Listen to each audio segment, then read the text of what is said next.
All right, so we are looking at chapter 18, lesson 2 today, and this is talking about early Japan. And in lesson 1, we talked about Korea and history and culture. So let's start here in geography and settlement. All right, it says Japan is an archipelago or a chain of islands in the Pacific Ocean near Korea. Most Japanese live in the four largest islands: Kohido, Kanshu, Shikoku, or Kishu. The islands are actually the top of mountains that come up from the ocean floor. Earthquakes often strike Japan because it lies above the unstable part of Earth's crust. The Japanese turned to the sea to make a living. They also traveled by ship among the islands. The seas kept the people separated from the rest of Asia.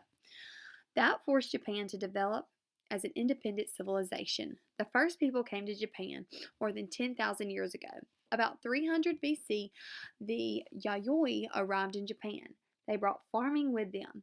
They made pottery and grew rice. They were also skilled metal workers. By 8300, Yayoi clan was headed by a small group of warriors. It was their job to protect the people. The early Japanese developed stories to explain how life began. One myth described that the sun goddess, and I'm hoping I'm saying this right, Amaterasu, during the AD 500s, a clan called the Yamato ruled most of Japan. Legend says that the Yamato chief, Jimmu, was descended from the sun goddess. Jimmu became the first emperor of Japan and took the title Emperor of Heaven. Now let's look here. The Shinto way of the spirits. The early Japanese believed that humans, animals, and plants, rocks, and rivers all have their own spirits. This belief is known as animism. When people needed help, they called on the kami, or the nature spirit. They would perform rituals at shrines in honor of the kami and asked for their help. These beliefs developed into the religion called Shinto. The word Shinto means way of the spirits. So Shintos taught the Japanese people to respect nature, love simplicity, and be concerned about cleanliness and good manners. Okay, so here at question 1, it says, how did the first Japanese settle in Japan and make a living? Well, they made pottery and they grew rice. Why did the early Japanese develop stories? To explain how life began.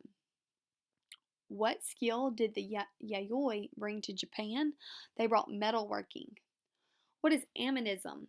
It's believing that humans, animals, plants, rocks, and rivers all have their own spirits.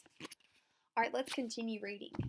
Shinto became closely linked to Japan's monarchy, the emperor's duties including taking part in Shinto rituals. These actions were intended to help protect Japan and make sure the country was successful. Shinto still affect the Japanese people. Because of it, they have a love of nature. It also has influenced their desire for simplicity, cleanliness, and good manners.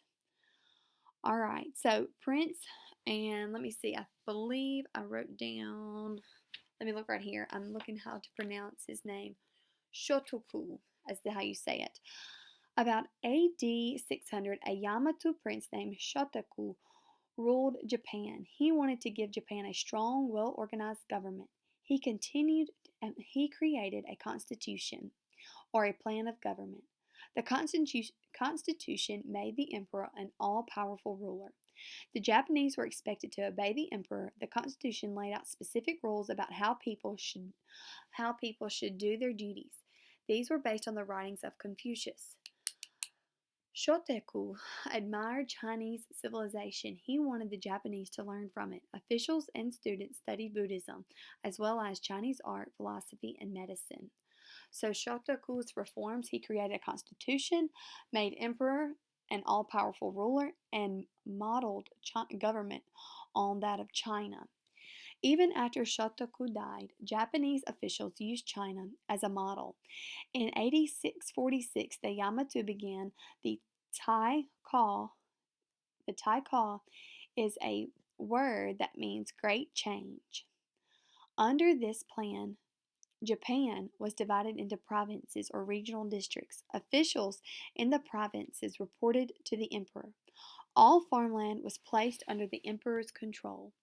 While clan leaders could still direct farmers' work, they could no longer collect taxes. Government officials took over that job. The Taikal reforms created the first strong central government in Japan.